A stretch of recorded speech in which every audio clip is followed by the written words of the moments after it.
4 matchs à l'extérieur, 4 défaites, 2 points pris seulement sur 20 possibles. On est loin du Castres champion de France et ce soir avec une infirmerie pleine, on ressemble vraiment à un autre visage de ce Castres avec pas de Dulin, pas de Thalès, Cocotte qui est sur le banc. On prépare les échéances européennes et forcément ça laisse un peu de place à un promu briviste qui aimerait bien se faufiler dans l'interstice. Pourquoi pas un 4e succès à domicile en autant de réceptions. Et on commence par ce ballon porté après une belle conquête. Brive, c'est le meilleur alignement du top 14. C'est aussi un beau paquet d'avant avec ses pick and go stoppés à seulement 1 mètre de la ligne et dans un sursaut dans un deuxième temps. C'est Sissako Yaboybolé, le monsieur plus de Brive qui franchit la ligne. Monsieur plus de ce début de saison. 3e essai du Fidjien et après 8 minutes, Brive réussit son départ 7-0 contre le champion de France castré. Des brivistes avec énormément d'intention dans ce début de match. Ils n'hésitent pas à relancer de leur moitié de terrain avec des 3/4 qui ont du feu dans les jambes avec Malei qui allonge vers Mignardi qui déborde le long de la ligne de touche. Mignardi qui n'arrive pas à remettre à l'intérieur mais qui ne va pas trop loin. L'action ne donnera rien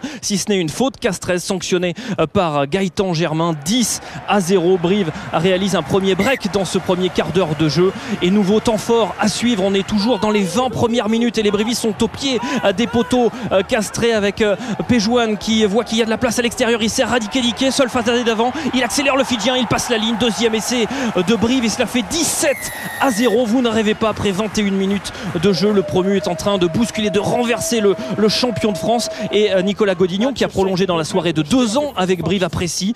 On est loin de la même satisfaction sur le banc castré.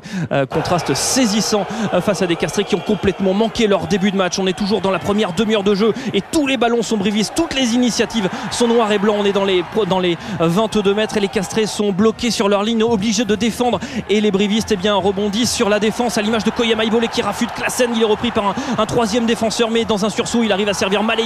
3e essai briviste après seulement 29 minutes de jeu. 24-0. Le bonus offensif est déjà dans l'escarcelle des brivistes sur cette belle passe de Koyama Ibolé pour Malei. Comment ne pas être séduit par ce promu corrézien qui renverse tout sur son passage. 24-0 à la pause. Le discours a été musclé dans le vestiaire de Castres. Ils vont revenir avec d'autres intentions les castrés, c'est sûr, à l'image d'Anthony Klassen qui est passé par Brive et qui aimerait bien montrer un autre visage mais simplement il tombe sur Irech qui rafute, qui accélère, qui a volé ce ballon et qui marque l'essai, le 4e essai briviste. Apprécié le geste technique du 3e ligne briviste. Il a arraché ce ballon au sol et derrière il finit tout seul, il se l'est gagné tout seul cet essai Saïd Irech et derrière ça vaut bien une petite joie collective des brivistes. 4e essai et Anthony Klassen, l'ancien briviste qui sort à l'heure de jeu, fait grise mine. Castres est mené 31-0. Castres essaie bien dans 2e période de redresser la tête mais tombe sur une défense extrêmement bien organisée. Brive n'a pas encaissé d'essai depuis près de 3 matchs et Brive a toujours des intentions en 2e période. Alors certes c'est un peu plus brouillon une fois qu'on a fait rentrer le banc mais toujours ses intentions avec toujours ses soutiens dans tous les sens. Ils ont accompli une partie remarquable ce soir les Corréziens avec des soutiens dans tous les sens et du jeu depuis les 22 mètres avec des castrés bloqués, acculés en défense. Et s'il y a 2 cartons jaunes en fin de match pour Diarra et pour Irech, ça ne change rien au score si ce n'est une dernière pénalité de Germain.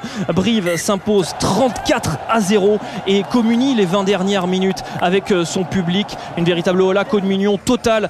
Castres a bu le calice jusqu'à Lille, jusqu'à la Lie ce soir. C'est Brive qui régale.